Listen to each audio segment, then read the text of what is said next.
Anyone else? Pardon me? Good.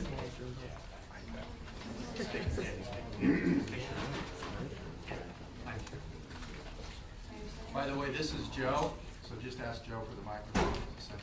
Hi, Joe.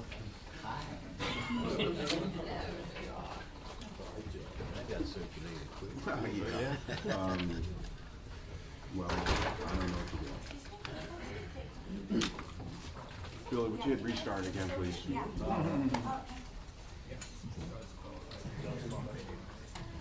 Anybody else need password? No, I'm good, thanks.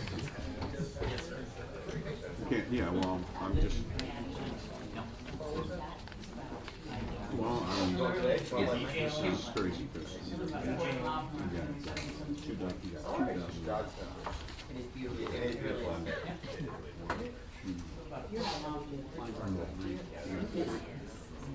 two three units in the press building. The press building needs retrofitted for the digital age, I guess. But we're rebooting right now.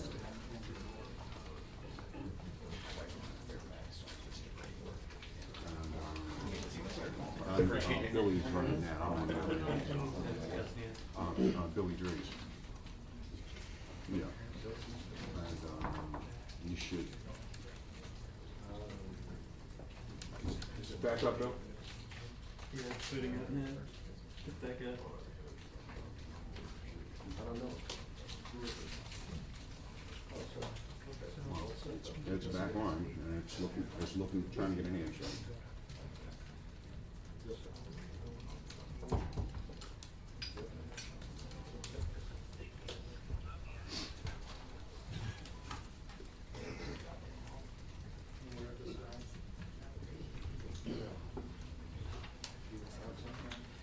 No signal. Well, it was no more than we had four greens and not. Well, each of the four greens was no more than two.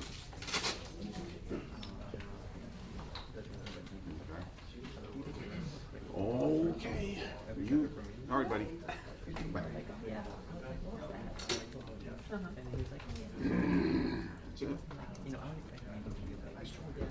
Hey, I've done what I was supposed to do. I did it extremely well, too. With a plume.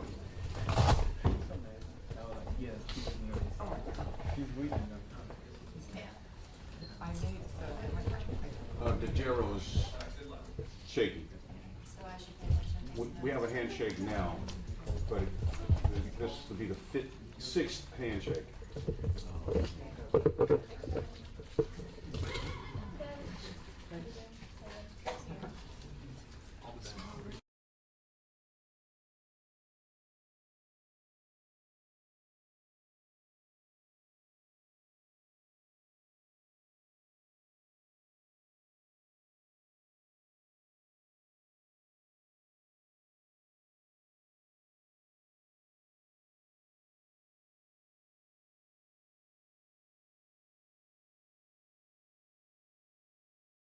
Decides to put the dictator. Oh yeah, over. I heard that. I heard that. But it only lasted a day. I know. I wish to God I had seen it. And so he talked about it. I mean, that is a guy who was in the L's of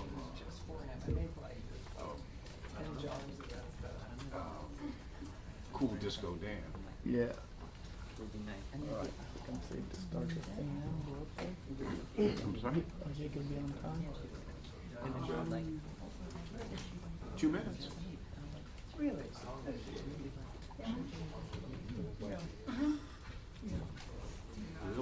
No. Military guy. It'd be really bad form to show up to your announcement late. Yeah. No, I just need to look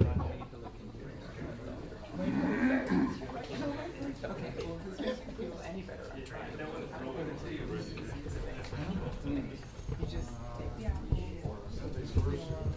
Okay.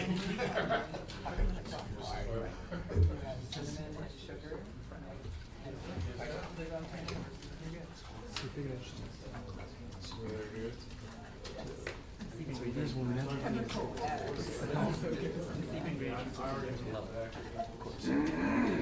Sugar and spice and everything nice. See, you're looking good, right?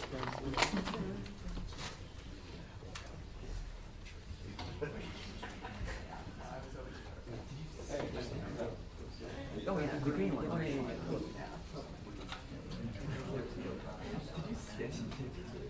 Yeah.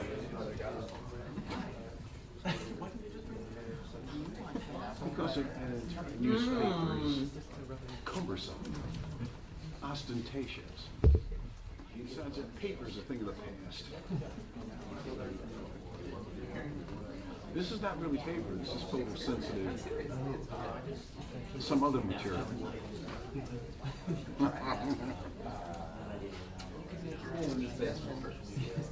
Hey, wait a minute. Cloth and clothes. Wait a minute. Put a big wash it like an obnoxiously huge. I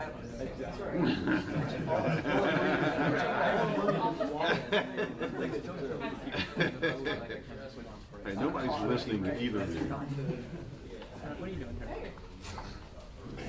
How are you doing?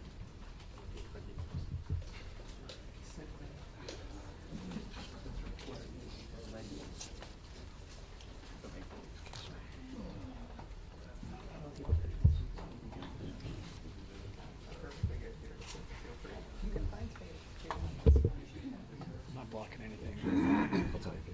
Benefit of being short.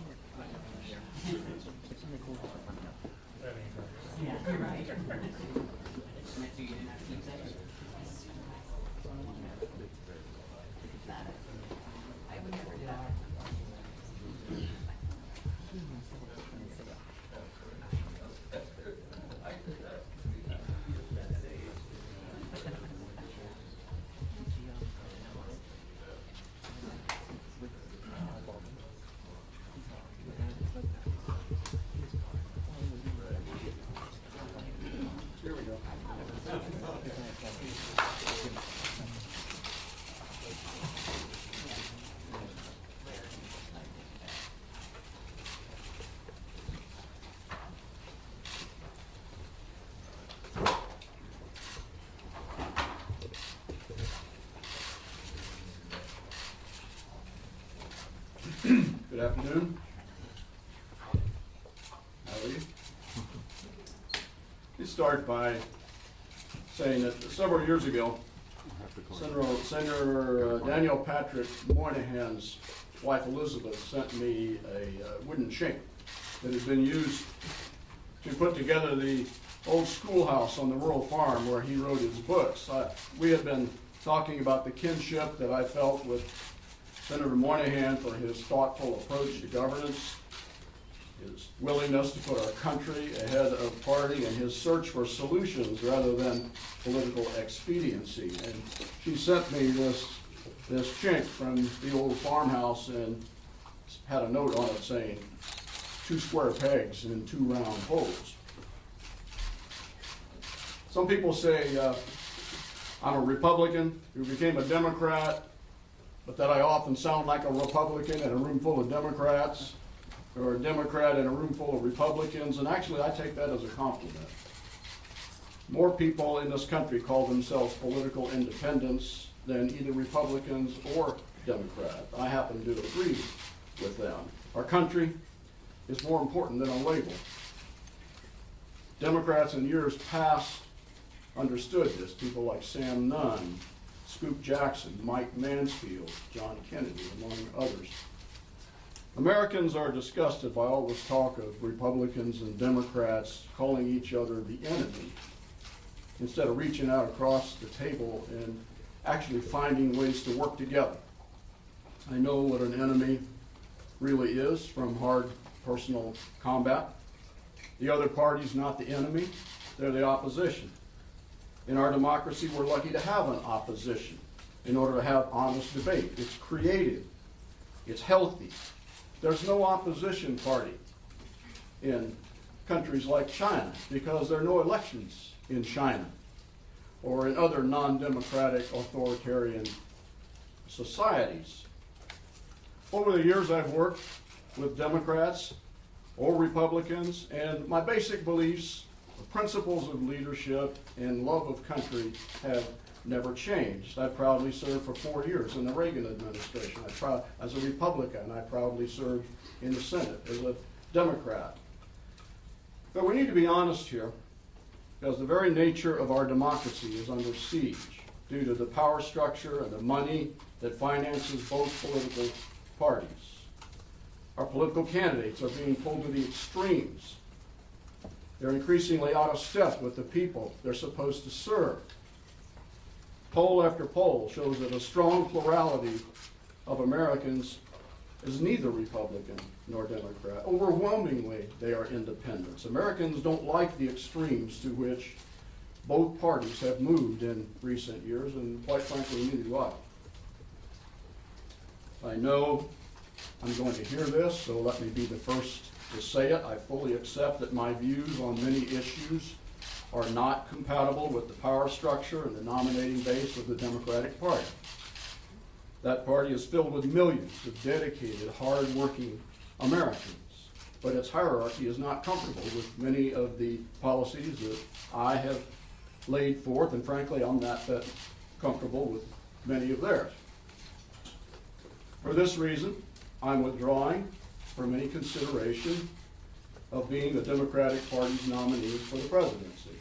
This does not reduce in any way my concerns or the challenges facing our country, my belief that I can provide the best leadership in order to meet these challenges, or my intentions to remain fully engaged in the debates that are facing us. How I remain as a voice will depend on what kind of support I'm shown in the coming weeks as I meet with people from all sides of America's political landscape, and I intend to do that. I hold strong views about where our country needs to go. I will never change those views in order to adopt to some party platform as a way of getting nominated. I feel strongly that if I were nominated, that we would win, and that if I were president, I could assemble an administration filled with great minds, good leaders, and capable people from all sectors of our society who share my vision and who could bring this country back to its revered position as a beacon of fairness at home and of principled common sense in our foreign policies abroad. Though I'm not going away, I'm thinking about all my options. 240 years ago, the Declaration of Independence from our status as a colony from Great Britain was announced. It's time for a new Declaration of Independence. Not from an outside power, but from the paralysis of a political system that no longer serves the interests of a vast majority of the American people. The presidency has gained too much power. The Congress has grown weak and often irrelevant. The present-day Democratic and Republican parties are not providing the answers and the guarantees that we can rely on. The financial sector, represented by the Wall Street bankers, is caring less and less about the conditions of the average American worker, for the simple reason that their well-being depends more on the global economy than it does on the American economy. Our political process is jammed up. It needs an honest broker who respects all sides, who understands the complicated nature of how our federal system works, who will communicate a vision for the country's future here at home and in our foreign policy, and who has a proven record of actually getting things done. I've worked with both sides. I have a lot of respect for many people who are members of both political parties. I know how broken our system really is. This country needs a new dynamic that respects and honors our history, our traditions, and is not a slave to the power structure that are failing us. I love this country and all that it has allowed me to do and my family to do over the course of the last several decades and even generations. I always have and always will put country above political party or personal ambition. So here we are. I'm stepping aside from the Democratic primary process, but I will never abandon my loyalties to the people who do the hard daily work of keeping this country great at home and secure abroad. And we'll just have to see what happens next. We'll take some questions now, and please identify yourself. Senator Webb. Yes. Lori Kelman with Wait for the AP. mic. Yeah, thank you. Hi, I'm Lori Kelman with the AP. Could you tell us a little bit about how much support, what kind of support you're looking for, and by when, if you're going to launch, for example, an independent candidacy? Well, we intend to spend the next couple of weeks talking to people who I have not felt comfortable talking with as a Democratic Party candidate. A number of people over the last year who have reached out and encouraged me to run either as an independent or a lot of people who've never voted for a Democrat. I'd say hundreds and hundreds of letters from people who've never voted for a Democrat who've said, I will vote for you, and if you were to run outside the party, I will help you out. So there are a lot of people out there from across the political spectrum that I just would like to talk to. And before I would say I'm going to do this, I want to listen and talk to them. I feel much freer now, having cleared the air to do that. Are you concerned about helping elect a Republican if you were to launch a campaign? I care about the country, and the issues that I've been talking about for many years are still the issues that I believe need to be focused on in the country, and that's the most important thing. If I were to run, we would go out. I know the history of independent candidacies. They kind of, and I've had a number of discussions with people who were, trying to encourage me to do this before, where they kind of top out around 20% historically. But I've also had some very smart political people say that because of the paralysis in our two parties, there is a time when conceivably an independent candidacy actually could win. And those are the questions we're going to be asking. Dan? Dan Merrick with CNN. Yes. Your campaign has failed to gain any traction so far in the polls, in Iowa, New Hampshire, pretty much anywhere. Why, as an independent, do you think you could gain that traction that you couldn't gain as a Democrat? Oh, I think it's been very difficult in the Democratic Party primary process with the dominance of one candidate, not only in her candidacy, but in the structure of the Democratic Party, the traditional financing structures, the hierarchies themselves, the DNC. So it's been a very careful process that I've put forward here. And again, as I said, I have issues that I care about that maybe aren't in line with that particular hierarchy. So we'll see. And I'll tell you this, if you look at polls on where the American people are on these issues that I'm talking about, they are more in line with what I have been saying than they are in the Democratic Party's hierarchy. Do you still consider yourself a Democrat, though? Would you use that term to describe yourself? We'll think about that. Senator Michael Shore, Al Jazeera America. You entered you came out of the debate saying that you felt as if it was rigged. That's quoting you. Do you feel like the whole process is rigged? Do you feel like you had a chance as a Democrat at all? If so, why did you run as a Democrat? I ran as a Democrat for the same reason that I ran as a Democrat when I ran for the Senate, and that is, if you look at the history of the Democratic Party, it is the party that has given the people who have no voice in the corridors of power a voice. That is the reason that I ran. I've also said for a number of years that the Democratic Party needs to get back to its more traditional message. I'm not seeing that in the way that I wish that I could see it. And so, in terms of it being rigged, the debate, the point that I made in the debate was, when you come to a debate where you're supposed to have an equal opportunity to present your issues, and you get 14 minutes, when the leading candidate gets 32 minutes, and the way that the questions were being asked were designed to do that, then I wouldn't say that that was a fair process. Yeah, Evan McMorris, Santoro, BuzzFeed News. Over the course of, I want to talk a bit more about the idea of the Democratic Party being too extreme at the high levels. Over the course of the campaign, you struggled with the Democratic Party as it embraced the idea of taking down the Confederate flag. You struggled with the Democratic Party as it embraced the Black Lives Matter movement. You had trouble with that question about affirmative action on the debate stage.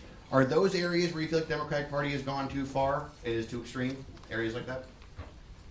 Well, you can look at a lot of the issues that I have talked about over the years. I've been consistent on them.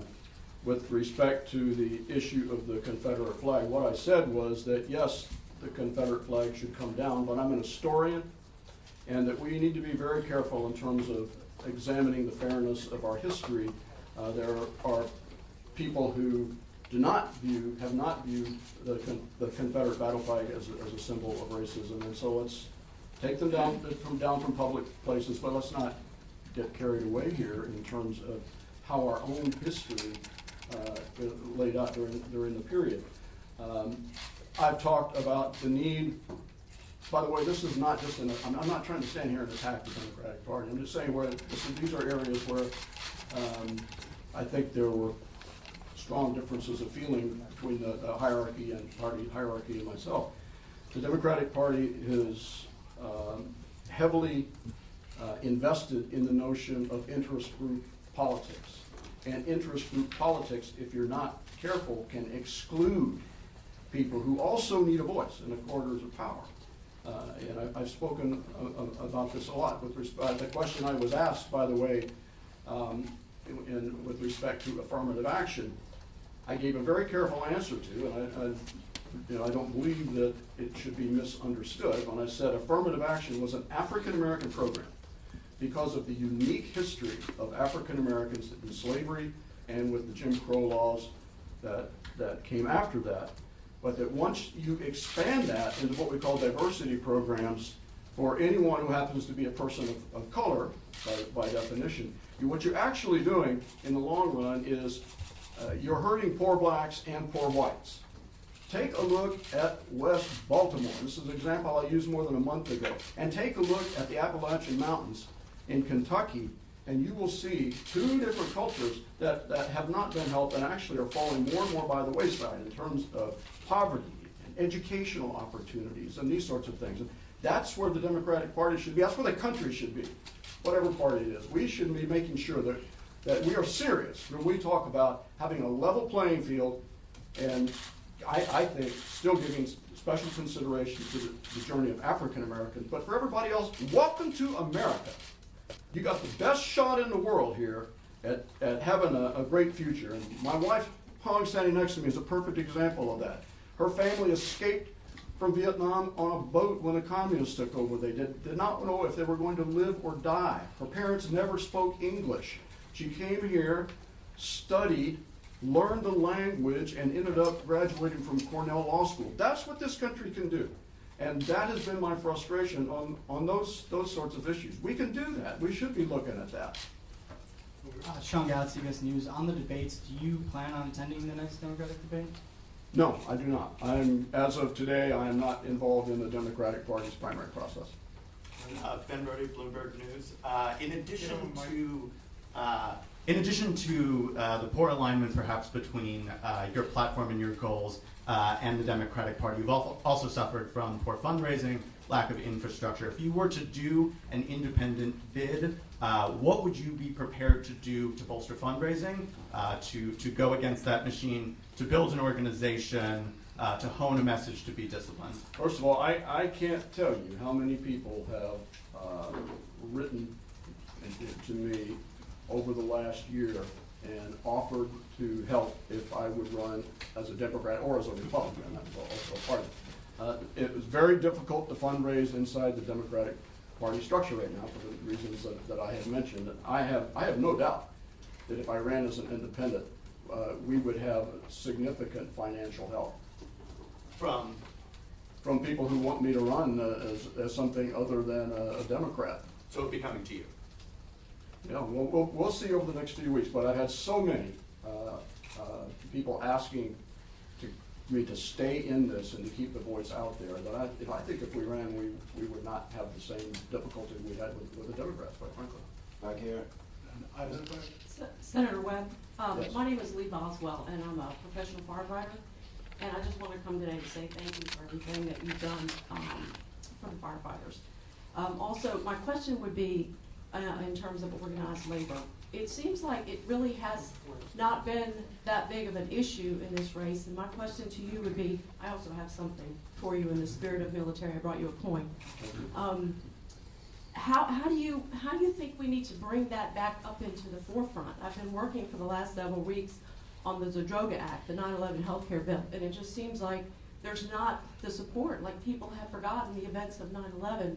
So how do we keep that in this presidential race? Listen, I think that's a really good point. I want to start off by saying, if I'm in a room full of Democrats, I think I'm a Republican. If I'm in a room full of Republicans, I think I'm a Democrat. There are issues I feel strongly about. They don't fit into either party structure. One of them, for the different positions that were just raised by the gentleman from BuzzFeed over here, there are issues that I care deeply about that don't align with the Republican Party either. One of them is organized labor. As you know, I've said before, I think I'm the only person ever elected to statewide office in Virginia with a union card, 2 Purple Hearts, and 3 tattoos. And I feel strongly about the need for collective bargaining in our country in order to help rehabilitate the well-being of the working people. So, I'm going to give you this. Thank you very much. Thank you very much. Senator Webb, Yes. Bruce Johnson, WUSA 9, the CBS station here in Washington. Should the polls hold up and Hillary Clinton becomes the nominee for the Democratic Party, Donald Trump becomes the nominee for the Republican Party, could you see yourself supporting one of these 2 candidates? I honestly, if we ran an independent race and that worked and got traction, I honestly could see us beating both of them. Senator Olivia Nuzzi from BuzzFeed. It's been difficult for reporters to obtain information about the day-to-day of your campaign. Excuse me? It's been difficult for reporters to obtain information about the day-to-day of your campaign. How often were you out campaigning, meeting with voters? We were working every day. Campaigning, there were times when we did and there were times when we did not. Where? Where were you campaigning? We were in Iowa, we were in New Hampshire, went to South Carolina. I went to other states. We can get a list for you if you like. How many staffers did you have? We had a very small staff. I mean, I'm not going to tell you that we didn't.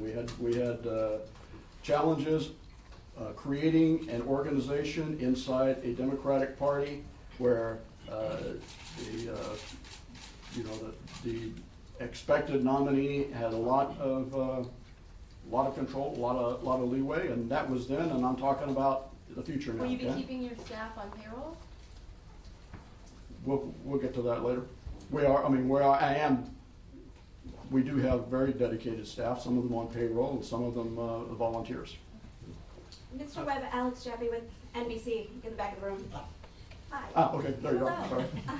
I'm wondering if you could see yourself endorsing any candidate from either party in the primary or perhaps launching a super PAC. Are there any other ways that you're thinking about getting involved aside from running an independent bid? I don't see myself endorsing anyone, particularly at this point. I don't see that in the future. We want to go out and talk to people and see what. A lot of people have made a lot of suggestions and recommendations. We'll talk in more concrete terms this time around, and then we'll see. I have not been a fan of super PACs. In fact, I have been approached in the past about super PAC. I don't think, if you actually read the Citizens United case, which I have read, it basically says anyone has the First Amendment right to create a super PAC. No candidate can stop them.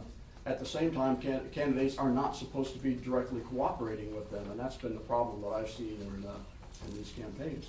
And the violation of the decision even as it is written. Senator Webb? Ben Jacobs of The Guardian. Yes. Just to follow up on Olivia's question, Democrats in Iowa and New Hampshire said they haven't seen you. What sort of campaign have you been mounting if you're not showing up in these states and grassroots Democrats say they have no idea what you're doing? And if you run as independent, will you actually actively campaign? There, we made visits. We didn't make as many visits as we could have, but it had the financial resources to do it, or if I had made different decisions about traction. And anyway, what we're looking at now is the reality that I mentioned in my opening statement, that there are differences in positions.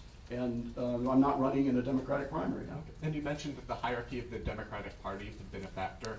How do you explain then that a socialist, a non-Democrat, is doing so well in the Democratic primary if this hierarchy is working just... Bernie Sanders is a good friend of mine. I like him a lot. I've told him that. And what I said on the stage the other day is true. And that's, I think Bernie is a sort of a healthy venting apparatus for a lot of people who are worried in the country. But I said to him on the stage the other day, Bernie, your revolution is not going to happen. They're not going to pay for it. What I have done during my time in government has to actually get things done.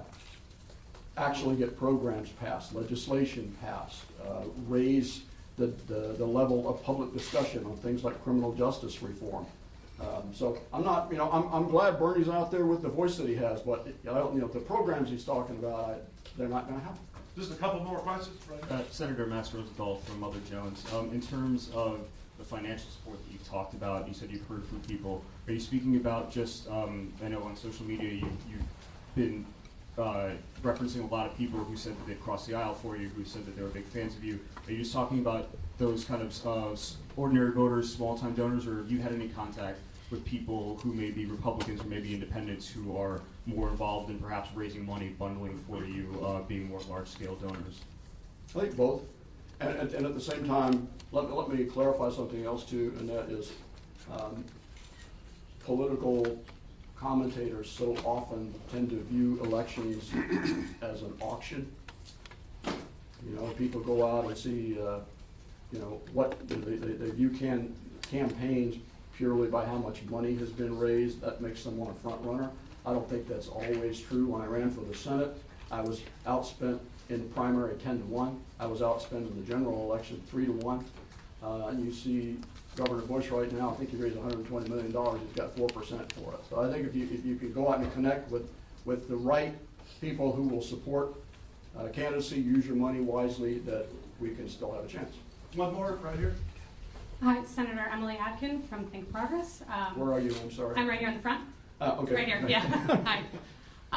I think that so far you've talked about how you're not interested in the extremist rhetoric on both sides, and I think you've detailed how different from Democrats you are. But what policy, in what ways on different policies are you different from Republicans running in the field? I think on guns you're closer to Republicans. Are there any specific policies that you don't align with on the Republican field? Well, you just saw someone from organized labor stand up and thank me for my support of organized labor. And it's from my heart. It's not transactional. I felt that way before I even thought I would run for the Senate. I began a friendship with Richard Trumka in 1989 when there was a coal mining strike in far southwest of Virginia, the Pittston strike, and met with him and talked to him about how the organized labor people could get a better result in that strike.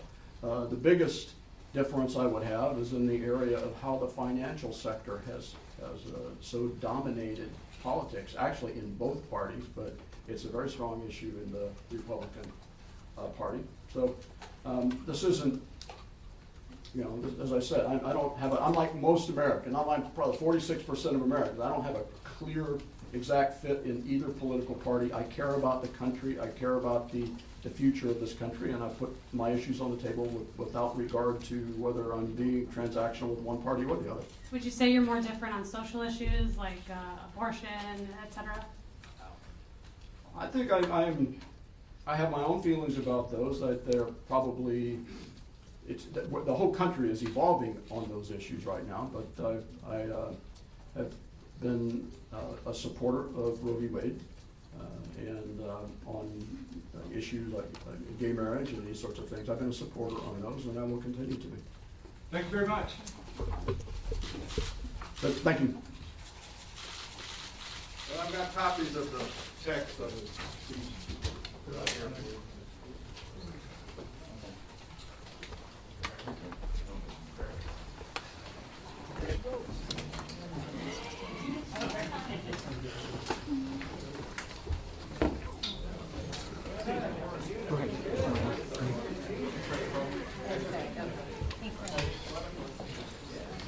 Hey, Mr. White, I've got something for you this afternoon. No, well, what I want to do is find out how much of that you actually got.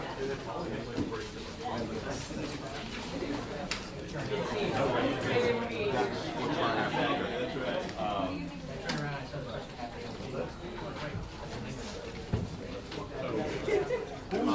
Where's Newspan? Hey, how are you? See you. Ah, okay. Okay, that's USA. My favorite. Yeah, it's USA. Okay, super. I will probably park and bring it inside. Well, I can do that, or you can. Why don't we do that while Billy and I break down? You got it, sir. See you in a bit. Bye. Yeah. Oh, that was productive. They got less than 2 minutes. Oh, good. Yeah. See you. Are you still dragging that guy around with you? Yeah, I invited her. I'm codependent. I need moral support. So, be kind to Sean. Exactly. See ya. I've long had Yes, sir, please. Thank you, sir. This for you. Yep. Hey, Dan, how's it going? It's okay. You have to speak to me when you first get here. You saw me. I was Harry.